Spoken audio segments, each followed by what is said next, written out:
सम्मेलन और पुस्तक विमोचन के उत्सव को महोत्सव में बदलेंगे, इस दावे के साथ मैं अपने कार्यपाठ को प्रारंभ कर रहा हूं। स्वागत बेटा। कि इस पूरे भूमंडल पर अब भारत का अधिकार चलेगा। एक बार की बातें छोड़ो, जग में अब 100 बार चलेगा। G20 की इस बैठक ने फिर से यह बतलाया है, G20 की इस बैठक ने फिर से यह बतलाया है, भारत माता के बेटों के पीछे ही संसार चलेगा। भारत माता के पीछे ही संसार चलेगा। भारत माता के बेटों के पीछे ही संसार चलेगा। अभी पिछले दिनों ही हमने अपने 5 भारत माता के वीर सपूत दुश्मन से खोए हैं कश्मीर की लड़ाई में। पिछले दिनों की घटना है, मेरे आगरा का सबसे एक बहुत ही जवान बेटा जो पिछले 3 साल पहले ही सेना में गया था, कैप्टन मनोज गुप्ता, वो शहीद हुए। उनका शव जब आगरा आया तो उस अंतिम यात्रा में, उस भीड़ में कहीं ना कहीं मैं भी पीछे था, और जब मैंने उस शव यात्रा में शामिल हुआ तो जो मेरे अंदर के भाव थे मैंने एक छंद के माध्यम से लिखने का प्रयास किया। अंतिम पंक्ति पे आपकी तालियां कहीं उस अमर शहीद के चरणों तक पहुंचे कि उसका बलिदान व्यर्थ नहीं गया। नजीबाबाद के कहना पैलेस में उसको आज इस कार्यक्रम में याद किया जा रहा है। मैंने वहां से पंक्तियां लिखी कि जय या पराजय का भय भी नहीं था जिन्हें, जो भारती के नाम को पुकारते चले गए। मौत को बना के दासी चूम ली जिन्होंने फांसी, हर्ष से जो स्वर्ग को सिधारते चले गए।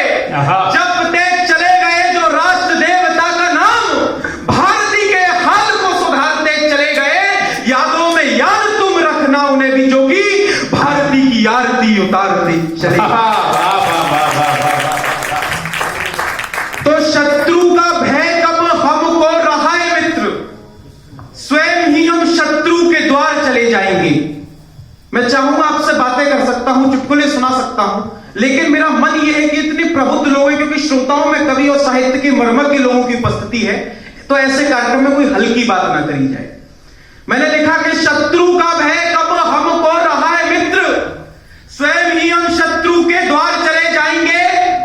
एकता अखंडता को मानता है देश मेरा, यहां पूरे के पूरे परिवार चले जाएंगे। और राष्ट्र की सुरक्षा हेतु भारती ने जो पुकारा, तो एक बार छोड़ो 100 बार चले जाएंगे। वीरता दिखाने की बात यदि आ गई तो तिरंगा उठा के सीमा पार चले जाएंगे। तिरंगा उठा के सीमा पार चले जाएंगे। जैसा कि आदरणीय दादा ने अभी बताया, पुस्तकों का चलन कहीं ना कहीं कम हुआ है।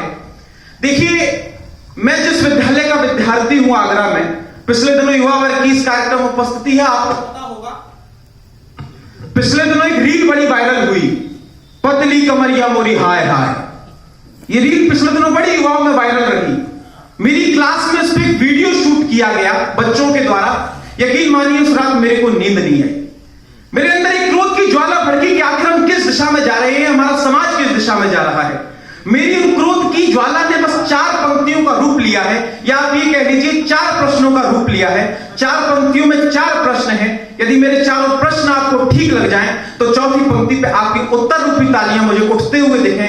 मैं प्रारंभ करना चाहता हूं। मेरा पहले प्रश्न मैंने जो रखा कि गोरों के विरुद्ध क्रुद्ध होकर लड़ा जो युद्ध, आपकी ऊर्जा मिले कि गोरों के विरुद्ध क्रुद्ध होकर लड़ा जो युद्ध, उस युद्ध की बताओ जीत कौन गाएगा।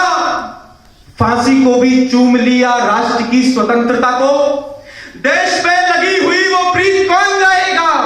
और पतली कमरिया पर नाचेगा देश यदि, तो बताओ शास्त्रीय संगीत कौन गाएगा। हर युवा यदि सुनेगा प्रेमिका वाले तराने, तो देशभक्ति के पुनीत गीत कौन गाएगा। तो भाल को सजा के थाल में कपाल विकराल, काल महाकाल का ये भक्त आ गया सखे। वज्र के समान वक्ष को किए हुए है आज, धीर वीर बजरंग शक्त आ गया सखे। और देख देख लालों के ललाट लाल लाल लाल, भारती की चक्षुओं में रक्त आ गया सखे। बांसुरी को छोड़ के सुदर्शन उठा लो कृष्ण, पापियों से युद्ध का है वक्त आ गया।